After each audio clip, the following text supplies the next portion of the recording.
वाले आज की इस वीडियो में हम बात करने वाले हैं मूल कर्तव्यों की कि मूल कर्तव्य कौन से हैं। आप सभी अवगत हैं मूल अधिकारों से, ठीक है। तो मूल अधिकार क्या है? जो हमें सरकार द्वारा दिए गए यानी संविधान द्वारा हमें जो अधिकार दिए गए हैं वो हमारे मौलिक अधिकार के अंतर्गत आते हैं। लेकिन हमारे भी राष्ट्र के प्रति कुछ कर्तव्य हैं, उनको रखा गया है, उनको भी संविधान में रखा गया है, ठीक है, ताकि हम अपने कर्तव्य का निर्वाह कर सकें। देखिए, इस प्रकृति को सुरक्षित रखना, अपने आसपास सफाई रखना और भी कई सारे ऐसे कर्तव्य हैं, नहीं सरकार का आज्ञा का पालन करना, ये सारी चीज़ें हमारे कर्तव्य हैं। अगर हम नहीं मानते हैं तो हम अपनी ही हानि करते हैं। तो यानी हम मौलिक कर्तव्यों को पढ़ने वाले हैं। तो हम पढ़ते हैं मौलिक कर्तव्य। देखिए, कहा गया है कि भारतीय संविधान की अभी तक इस बात के लिए आलोचना की जा रही है कि इसमें केवल नागरिकों के मूल अधिकारों का ही उल्लेख है। देखिए, पहले इसकी बहुत सारी आलोचनाएं हुई कि केवल अधिकारों की बात की गई है, कर्तव्यों की कोई भी बात नहीं है, यानी कर्तव्य नहीं है और अधिकार ही है। फिर कह रहे हैं संविधान के निर्माताओं ने संविधान में केवल नागरिकों के अधिकारों का ही उल्लेख किया है, कर्तव्य उनकी दृष्टि से ओझल हो गए हैं। लोग ने आलोचना इतनी की और कहा, देखो जो संविधान है उसमें केवल जो है केवल अधिकारों को ही समाहित किया गया है और कर्तव्यों की कहीं पे बात ही नहीं की गई है। कर्तव्य पालन से ही अधिकार सुरक्षित रहते हैं। अगर कोई कर्तव्यों का पालन ही नहीं करेगा तो अधिकार कैसे सुरक्षित रह सकते हैं? तो यानी उनके प्रति कुछ कर्तव्य बनाया जाए जिससे कि इंसान अपने कर्तव्यों का पालन करे और उन अधिकारों को भी सुरक्षित रख सके। कह रहे इस बात को दृष्टि में रखते हुए संविधान के 42वें संविधान संशोधन अनुच्छेद में अन्य बातों के साथ ही नागरिकों के 10 मूल कर्तव्यों का समावेश किया गया। लेकिन वर्तमान समय में अगर हम बात करें तो ये 11 है। बाद में 11वें जो हमारा कर्तव्य है उसको बाद में जोड़ा गया था। ये उपेक्षा की गई है कि नागरिक, देखिए हमारे कुछ मूल कर्तव्य हैं उनका हमें निर्वाह करना है। ये केवल पढ़ने के लिए नहीं है, या आप लोगों को समझने के लिए, और इन कर्तव्यों का पालन करना भी आपका पूर्ण रूप से अधिकार है, ठीक। और ये कर्तव्य है कहते हैं, अधिकार नहीं, ठीक, आपका कर्तव्य है। अब क्या क्या है? तो देखिए, संविधान का पालन करें और उसके आदेशों, संस्थाओं, राष्ट्रध्वज और राष्ट्रगान का आदर करें। कुछ लोग होते हैं कि जनगण मन सुनने के बाद भी वो कहीं पे भी रुकते नहीं हैं। अगर आप उसकी ध्वनि भी सुन रहे हैं, उसकी धुन भी सुन रहे हैं, जिससे आपको पता लग पा रहा है कि वो जनगण मन बज रहा है जो रविंद्रनाथ टैगोर के द्वारा लिखा गया है, या कहीं पे वंदे मातरम हो रहा है जो बंकिम चंद्र चटर्जी द्वारा लिखा गया है, तो अगर यहाँ ये कहीं पे भी बज रहा है, या कोई भी संस्थान है, या कोई राष्ट्रीय ध्वज है, आप राष्ट्रीय ध्वज को पैरों के नीचे नहीं कुचल सकते। उसका अपना एक सम्मान है, सम्मान के साथ उसको पूजा जाता है। उसको कहीं भी हम धूप में नहीं रख सकते, उसको ऐसे ही लहरा नहीं सकते, ठीक है ना, उससे बने हुए कपड़े पहन सकते हैं। यानी वो हमारा राष्ट्रीय ध्वज है, हमारी आन बान शान है, हमारे देश का प्रतीक है। तो क्या है, हमें उसका आदर करना है। यानी संविधान का, सरकार का जितने भी आदेश उसके द्वारा दिए जाते हैं, आंख बंद करके नहीं, अगर आपको वो सही लगता है तो ये आपका कर्तव्य है कि आप उसको फॉलो करें, आपको अच्छी चीज़ों को फॉलो करना है। कह रहे प्रत्येक नागरिक का यह कर्तव्य है कि पूर्ण निष्ठा के साथ संविधान का पालन करें, क्योंकि सही देश का सर्वोच्च कानून है। इसके आदेशों में लोकतंत्र, धर्मनिरपेक्षता, समाजवाद है। देखिए, जो हमारा संविधान है वो सभी को समाहित किए हुए है। ये कभी भी किसी के प्रति असमानता की भावना को बढ़ावा नहीं देता। ये सभी को समान पक्ष में रखे हुए है, सभी को समानता का अवसर देता है, और सभी तरीके से ऐसे समाहित की गई है चीज़ें कि सबका हित हो सके। कहीं पर भी अनहित की बात नहीं की गई है, चाहे वो कितना भी गरीब हो, अमीर हो, काला गोरा, छोटा बड़ा, रंग भेद, लिंग से संबंधित असमानताएं, इसमें सभी को समाहित किया गया है कि जिससे कि भेदभाव ना निखरे, कि अलग अलग आप असमानताएं ना देख पाएं, विविधता में एकता को देख पाएं, ठीक है। ये सारी चीज़ें संविधान में आपको देखने के लिए मिलेंगी। फिर कह रहे हैं संस्थाओं, संसद, कार्यपालिका, न्यायपालिका, हम सरकार के अंग पढ़ते हैं, ठीक है। फिर कह रहे हैं का सम्मान करना भी नागरिक का परम कर्तव्य है। राष्ट्रीय ध्वज और राष्ट्रगान का आदर प्रत्येक नागरिक का कर्तव्य है। ये आपका कर्तव्य है कि अगर आपको कहीं पर भी झंडा गिरा हुआ नजर आ रहा है तो आप उसका सम्मान करना चाहिए, ठीक। राष्ट्र के जो लोग हैं उनका हित करना चाहिए, आपका कर्तव्य है, ठीक है। दूसरा अगर हम लोग देखें तो स्वतंत्रता के लिए हमारे राष्ट्रीय आंदोलन को प्रेरित करने वाले आदर्शों को हृदय में संजोए रखें और इनका पालन करें। देखिए, जितने भी महात्मा गांधी हैं, लोग कई बार महात्मा गांधी को कई तरीके से बहुत मतलब मैंने बहुत सुना है कि लोग महात्मा गांधी को बहुत ज़्यादा नीचा दिखाते हैं। मतलब उनके नाम ले लेके लोग कहते हैं उन्होंने ऐसा कर दिया, उन्होंने वैसा कर दिया, बट एक्चुअली में जो एजुकेटेड लोग हैं और वो एक्चुअली में अगर महात्मा गांधी की जो बायोग्राफी है उसको पढ़ेंगे तो आपको पता चल पाएगा कि उन्होंने कितने त्याग किए अपने जीवन में। ऐसा व्यक्ति जो उस टाइम पे ब्रिटिश पढ़ने गया था, उसके बाद भी वो एक खाकी धोती में एक लड़ रहा था हमारे देश के लिए, तो आप खुद समझ सकते हैं कि उन्होंने कितने ज़्यादा त्याग किए हैं, है ना। वरना कोई क्यों करता, वो भी अंग्रेज़ों के साथ मिल जाते, इंग्लिश तो उन्हें भी बोलनी आती थी, लेकिन उन्होंने ऐसा नहीं किया। तो हम क्या करें, उनके प्रति जो आदर्श है हमारे, तो हम भी उनकी तरह अपने देश के प्रति समर्पित हो सके। सुभाष चंद्र बोस हैं या फिर कोई भी चंद्रशेखर आज़ाद हो गए, उन्होंने अंग्रेज़ों की गोली खाने के अलावा उन्होंने खुद से, उन्होंने कहा मैं अंग्रेज़ों की गोली से नहीं मरूंगा, उन्होंने खुद के ही पिस्तौल मार ली। इसका क्या मतलब है, वो अपने राष्ट्र के प्रति सजग थे, अपने राष्ट्र के प्रति कुछ करना चाहते थे। कर्तव्य है वो हमारे हैं, हम करेंगे जो करेंगे, कोई हमें फोर्स नहीं कर सकता। लेकिन आप जो पढ़ रहे हैं, आप जो जान रहे हैं चीज़ों को, आप देखिए इधर उधर निकल के, आपको पता चलेगा कि कितना कितना करना बाकी है हमारे देश में प्रोग्रेस। आप और हम ही मिलके ये कर सकते हैं, तो उनसे प्रेरित हो सके लोग, संजो सके। यानी राष्ट्रीय आंदोलन को प्रेरित करने वाले जितने भी लोगों ने साथ दिया था, रानी लक्ष्मीबाई हो गई, और भी कई सारे लोग थे जिन्होंने अपना सहयोग दिया था, तो हृदय में उनको संजोए रखें और उनका इज्जत करें। भाई कहीं पे भी बात चले तो हम बता सकें। पंडित जवाहरलाल नेहरू हैं, लाल बहादुर शास्त्री जी हैं, ठीक है, जी हाँ, सरदार वल्लभ भाई पटेल हैं। देखिए ये सब आपको पता होना चाहिए, अगर नहीं है तो आप इनको अलग से सर्च करके देखिए। इन सभी ने अपनी फील्ड में कुछ ना कुछ बेहतरीन काम किए हैं, और राष्ट्र के लिए तो इन्होंने जान न्यौछावर कर दी। तो उन सभी से हमें क्या करना है, मोटिवेशन लेना है, और उनसे ना सभी से ना कुछ कुछ गुण ना अडेप्ट कर लेना है अपने अंदर, और एक नए गुण को सर्जन करना है, एक नए गुण का सर्जन करना है, ठीक है।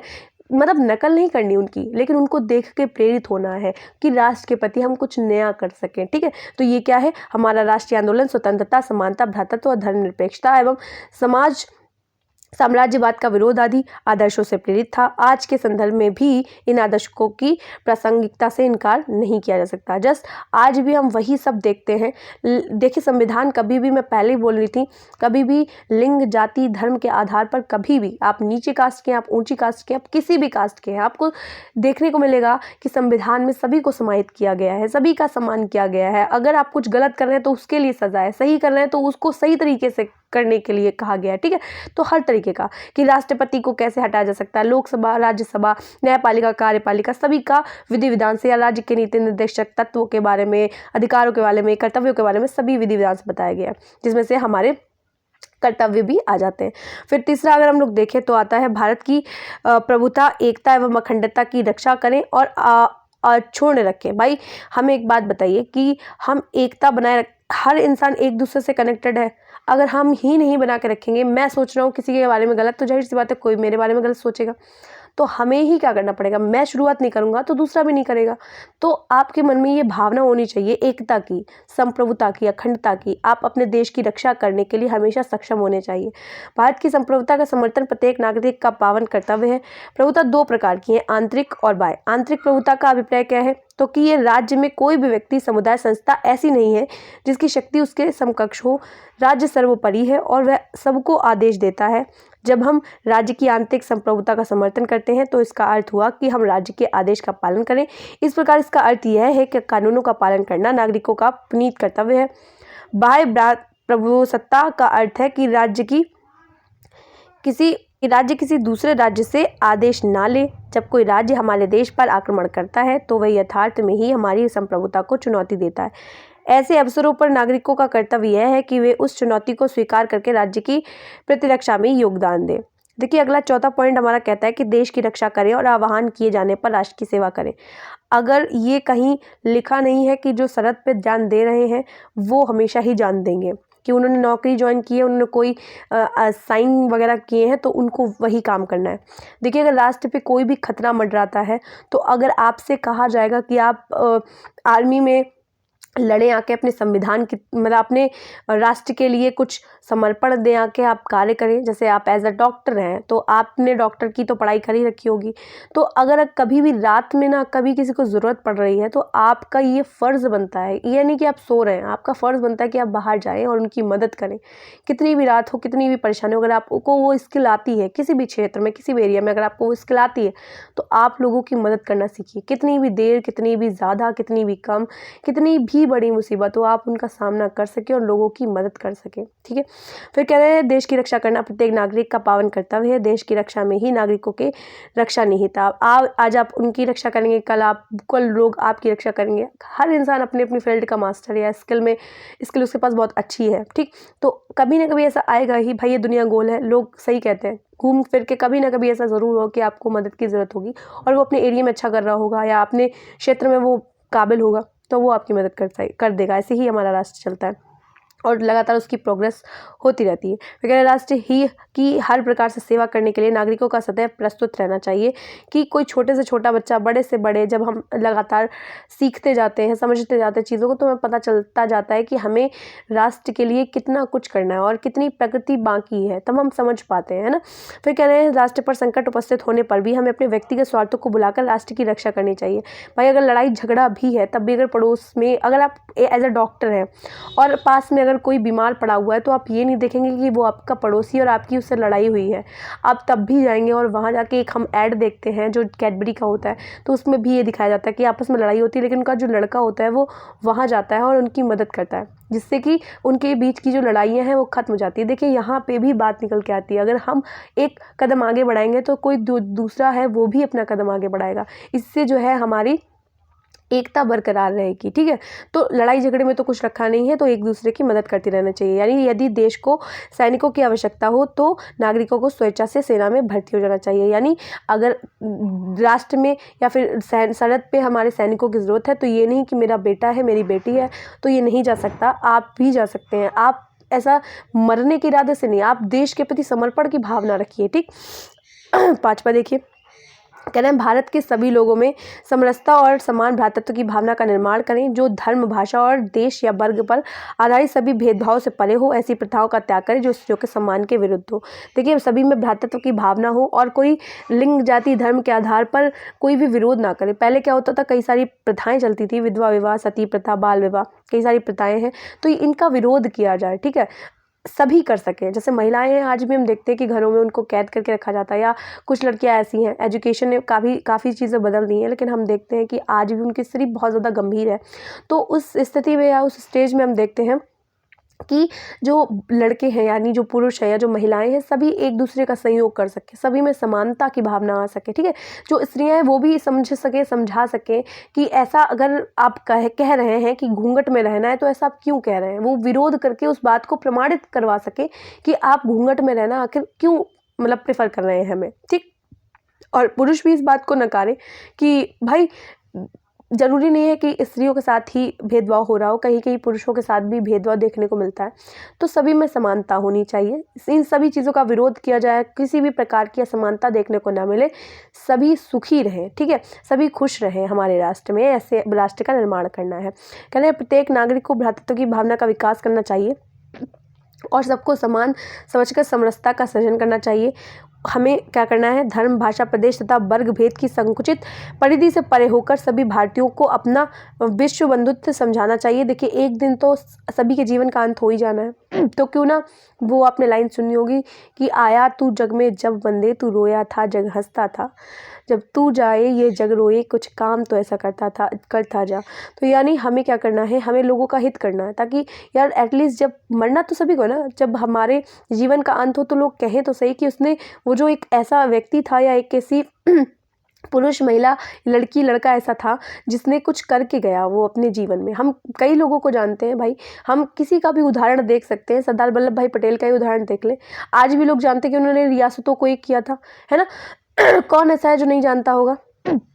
सॉरी। तो कह रहे हैं अन्य सभी व्यक्तियों में इसी भावना का उद्भव करने का प्रयास करना चाहिए। देश का प्रत्येक नागरिक समान है और धर्म, भाषा, प्रदेश या वर्ग भेद के कारण किसी प्रकार की असमानता नहीं होनी चाहिए।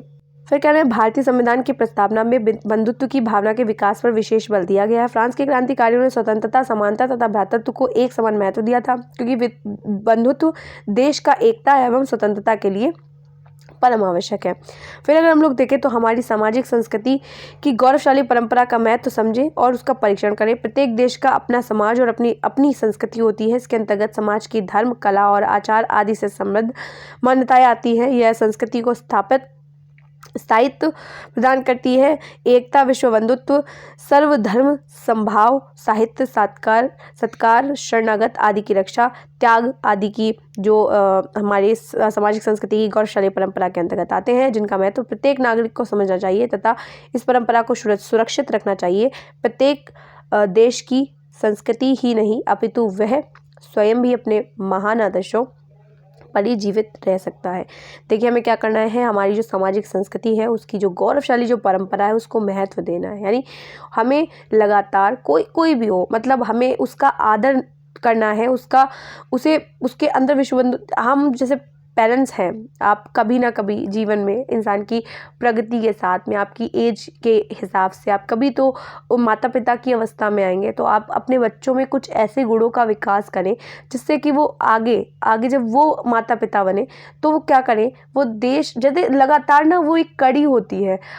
हमारा जो फैमिली है वो एक कम्युनिटी का काम करती है, कई तरीके की कम्युनिटी है, तो हर एक कम्युनिटी क्या करती है, बच्चे को एक काबिल बनाती है राष्ट्र के निर्माण में। ठीक, हर कम्युनिटी एक घर हम लोग देखते हैं तो हर एक कम्युनिटी ही बोलते हैं हम लोग फैमिली को एक, तो कम्युनिटी क्या करती है, बच्चे में कुछ अच्छे गुणों का विकास करती है, अच्छे गुण को विकसित करती है। कुछ फैमिलीज ऐसी होती है कि वो अच्छे गुणों का विकास नहीं कर पाती, जिससे कि बच्चे का जो समाजीकरण है वो अच्छे से नहीं हो पाता। तो क्या है, उसके अंदर ऐसी चीज़ों को विकसित करना चाहिए। देखिए, अगर हर घर से एक ऐसे बच्चे का मतलब विकास होके एक बच्चा आए जिससे कि वो उसका जो विकास हुआ है यानी एक नए राष्ट्र का निर्माण कर सके, तो कितना बेहतर होगा। ठीक है, तो अलग अलग उनके थॉट्स होंगे, अलग अलग चीज़ें होंगी, तो साथ में एक नए राष्ट्र का निर्माण कर सकेंगे। ठीक है, तो उनमें विश्व बंधुत्व की भावना आए, साहित्य सत्कार आए, जो भी बाहर से लोग आए हैं शरणागत की रक्षा करनी आए, त्याग करना आए, अपने आदर्शों को, अपनी संस्कृति को संजोए रखने की भावना का निर्माण हो सके। साथ में देखिए कह रहे हैं, प्राकृतिक पर्यावरण को जिनके अंतर्गत वन, झील, नदी और वन्य जीव भी हैं रक्षा करें और उनको समृद्ध करें। देखिए, आप लोग पार्क में जाते हैं या फिर कोई भी ऐसे हम लोग उद्यानों में जाते हैं, अभ्यारण्य में जाते हैं, तो लोग चिप्स के पैकेट खा के ऐसे ही फेंक देते हैं। मैं रियल बोल रही हूँ। आप लोग गार्डन वगैरह में जाते हैं तो बच्चों की आदत होती है, हमने डेवलप नहीं की तो बच्चों ने ये अडेप्ट कर लिया, उन्होंने खाया और वहीं पे फेंक दिया। हम पहले ही उनको अगर टोक देते कि भाई ये हमारी जिम्मेदारी है। अभी मैं जस्ट बैंक में गई थी तो बैंक में मैंने देखा कि वो जो फॉर्म फिल करने वाले होते हैं ना, तो मैंने उनको निकाला और फॉर्म मैंने फिल कर दिया। लेकिन कुछ लोग ऐसे थे भाई, जब मैं गई तो वहाँ वो बड़े प्रॉपर मैनर में रखे हुए थे। अगर प्रॉपर मैनर में रखे हैं तो आपका ये फ़र्ज़ बनता है कि आप उनको प्रॉपर तरीके से वापस रखें। ऐसे नहीं कि आपने एक लिया, एक यूज़ किया और सारे ही फैला दिए, लेकिन मैंने उनको ठीक से रखा। देखिए, अगर आप ही जैसे आप अपने घर को गंदा नहीं रख सकते, वैसे आप अपने राष्ट्र को भी गंदा नहीं रख सकते। तो इसलिए आपका फ़र्ज़ बनता है कि आप हर चीज़ को देखें। भाई, ये हमारा घर है तो हमारा घर नहीं है, ये हमारा राष्ट्र है। हमारा फ़र्ज़ बनता है कि हम किस चीज़ को किस तरीके से चलाएंगे। अगर ट्रैफिक लाइट लगी हुई है तो आपको फॉलो करना है, आपको रुकना है, कहा गया है ना। अब कितनी भी जल्दी हो, जो रूल्स हैं वो सबके लिए ही है ना।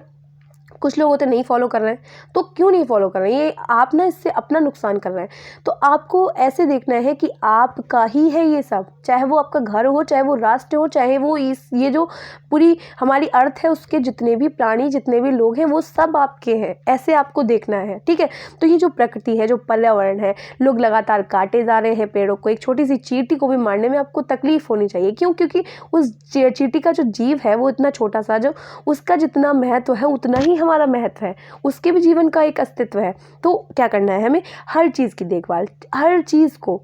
ठीक है, तो कह रहे हैं प्राकृतिक पर्यावरण की रक्षा करना, हम गंदगी ना फैलाएं। आसपास देखें कूड़ा करकट अगर फैल रहा है तो उसको सफाई सुथराई करने का हमारा काम होना चाहिए ना, हमारा दायित्व है ना कि अपने राष्ट्र को कितना साफ सुथरा रखते हैं। लेकिन लोग ऐसा नहीं करते, खाते हैं वहीं डाल देते हैं। इवन मैंने तो यहाँ तक देखा कि लोग खाते अपना वाला तो डालेंगे ही डालेंगे, साथ में जो कूड़ेदान रखा होगा उसको तक गिरा देंगे। देखिए कितनी गलत बात है। तो आप लोगों को ये ध्यान रखना है, क्योंकि हमारा कर्तव्य है कि हम अपने राष्ट्र को साफ सुथरा रखें, है ना। जब हम रखेंगे, हमें देख के 4 लोग और देखेंगे कि यार ये कर रहा है तो मैं भी करता हूँ ना, क्या दिक्कत है। अगर मैंने गंदा किया तो मुझसे 4 लोग और इंस्पायर होंगे यार कि इसने गंदा किया, चलो कोई बात नहीं, इसने डाल दिया तो मैं भी यही डाल देता हूँ, दिक्कत क्या है। लोग ना भेड़ चाल चलते हैं, तो अगर आपने गलत किया तो लोग भी गलत करेंगे, ठीक। तो ये मान के चला करिए कि आपका जितने भी जो कदम है, जितने भी आप स्टेप उठा रहे हैं, तो लोग आपको फॉलो कर रहे हैं, कितने भी अच्छे गलत जो भी आपको सही लगे वो कीजिए, लेकिन प्लीज़ कुछ ऐसा मत कीजिए जिससे आपके राष्ट्र का अनित हो, ठीक है। यानी क्योंकि वन, झील, नदी, वन्यजीव देश की आर्थिक समृद्धि में सहायक होते हैं तथा ये देश की संपदा के अंतर्गत आते हैं। देखिए किसी उसमें रिसर्च में कहा गया है कि अगर एक भी मनुष्य ना बचे पृथ्वी पे तो पृथ्वी बहुत अच्छी हो जाएगी, लेकिन अगर पृथ्वी पे पेड़ पौधे, झरने, झील, नाला, नदियाँ, पशु पक्षी नहीं रहे तो मनुष्य मर जाएगा, मनुष्य का जीवन संभव नहीं है।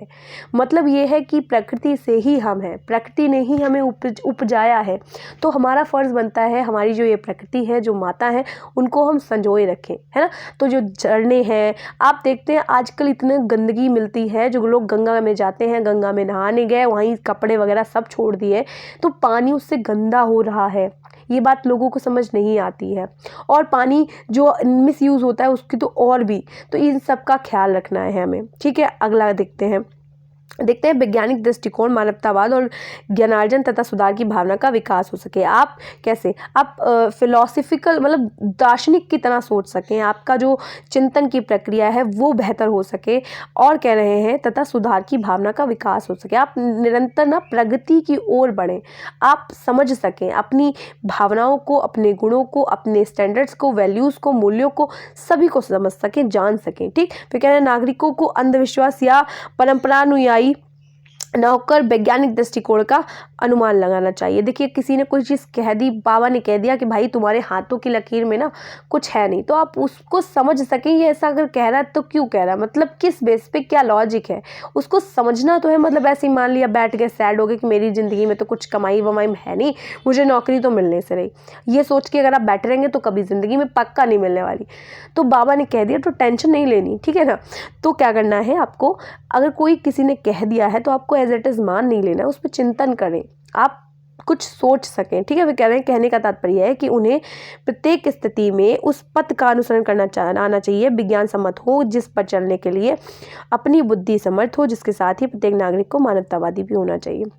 कुल मिला के ये है कि अगर आपने कुछ डिसीज़न लिया है तो उस पर अमल कर सके, ये नहीं कि मैंने नहीं किया, पहले उस काम को करें और फिर मुकर जाए उस काम से, ऐसे नहीं। आप अगर डिसीज़न लें तो उसको सहने की, यानी उसके जो हमारा जो फल निकलेगा, कह सकते हैं रिजल्ट निकलेगा, उसको आप पाने के लिए तैयार हो, चाहे वो अच्छा हो या बुरा हो, ठीक है। अगर आपने एक टेस्ट दिया है, आपको पता है, अगर आपने पढ़ा होगा तो उस चीज़ को झेलने के लिए आप तैयार हो, अगर बुरा झेलने के लिए तैयार हो तो वो भी तैयार हो। आप अच्छा अगर आपने किया है परफॉर्म तो आप उसको भी मानने के लिए तैयार हो, यानी अपनी चिंतन प्रक्रिया लगाओ, ना कि हम भेड़ चाल चले जा रहे हैं, है ना, भेड़ चाल चले जा रहे हैं, अगर एक कर रहा है तो हम भी कर रहे हैं, नहीं।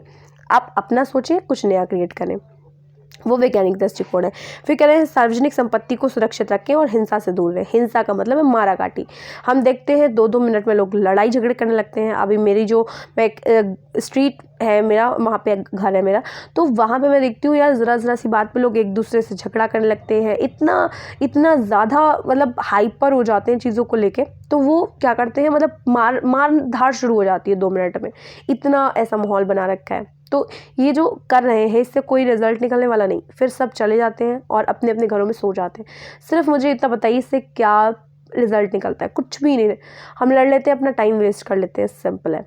तो हमें क्या करना है, हिंसा से दूर रहना है। अगर कोई मार भी रहा है ना यार, ठीक है, क्या दिक्कत है, और वैसे ऐसे कर्म ही नहीं करने, या फिर ऐसे लोगों से बातचीत ही नहीं करनी, बल्कि इवन अगर ऐसे लोग मिलते हैं, देखिए ऐसे लोग आएंगे कहाँ से, आपने उनको समझाइए। देखिए मैं मानती हूँ, जैसे जो वेंडूरा है वो कहते हैं, अगर हम लोग बार बार चीज़ों को बताएंगे, करेंगे, मतलब मॉडलिंग, अगर आप कोई आपको देखता है, आपका अनुसरण कर रहा है, मैंने अभी पहले भी बोला था, आपको देख के कई सारे लोग सीखते हैं, तो क्या है, आप वही काम कर रहे होंगे, तो अगर आप कहेंगे ठीक है यार, तो सामने वाला कहेगा यार ये तो बिल्कुल चिल रहता है, तो मैं भी ऐसा करता हूँ, तो यानी वो भी लड़ाई झगड़ा नहीं करेगा। आप लड़ाई लड़ने पे आ गए तो दूसरा भी लड़ाई लड़ने पे आ जाएगा। इसलिए क्या करना है, पोलाइट, मतलब बिल्कुल पोलाइट रहना है, कोई दिक्कत नहीं है यार, ठीक है ना, हो गई गलती, कोई दिक्कत नहीं, माफ़ी मांग लेंगे, क्या दिक्कत है, थोड़े से ही तो शब्द हैं, माफ़ कीजिए या सॉरी, ठीक है, या अपनी ईगो पे भाई मैं नहीं बोलूँगा ये वो, ऐसा नहीं करना है। थोड़े से यार एजुकेटेड हैं हम, तो हमें क्या करना है, थोड़ा सा ठीक है यार, सब ठीक है, ऐसे चलना है।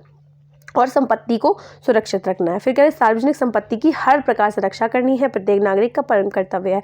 आप ताजमहल देखने गए, ताजमहल की इमारत को तोड़े पड़े हैं, ये कौन सी बात होती है? या आप कुतुब मीनार गए हैं, उसको ख़राब किए जा रहे हैं, वहाँ पे चील बिलौटा किए जा रहे हैं, कुछ चलाए जा रहे हैं, मना किया गया है ना भाई। उसको हमारी जो संस्कृति है, हमारी जो धरोहर है, संपत्ति है, उसको साफ़ सुथरा रखना या उसको मतलब वैसा ही सालों साल खड़े रहने देना, उसको सुंदर दिखाना किसकी जिम्मेदारी है?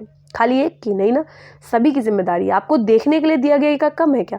तो हमारी जिम्मेदारी अगर हमको देखने के लिए दिया गया, हमारा ही है, वो आपका ही है, तो आप अपनी चीज़ों को अच्छे से रखिए ना, है ना।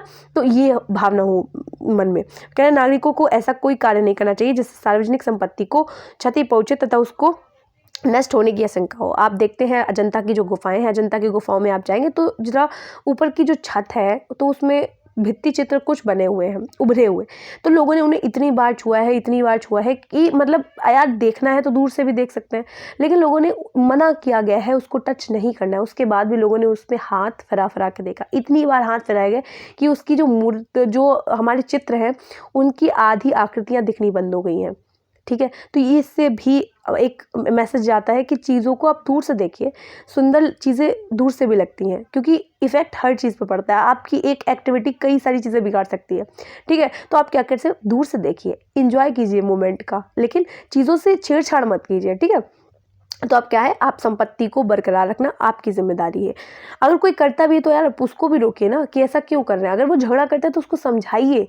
अब वो कहे कि तुम ज़्यादा पढ़े लिखे हो गए हो, तो यार उसको पूरा प्रोसेस समझाइए। एक बार नहीं, 2 बार नहीं, 3 बार नहीं, 4 बार नहीं, कभी तो समझेगा।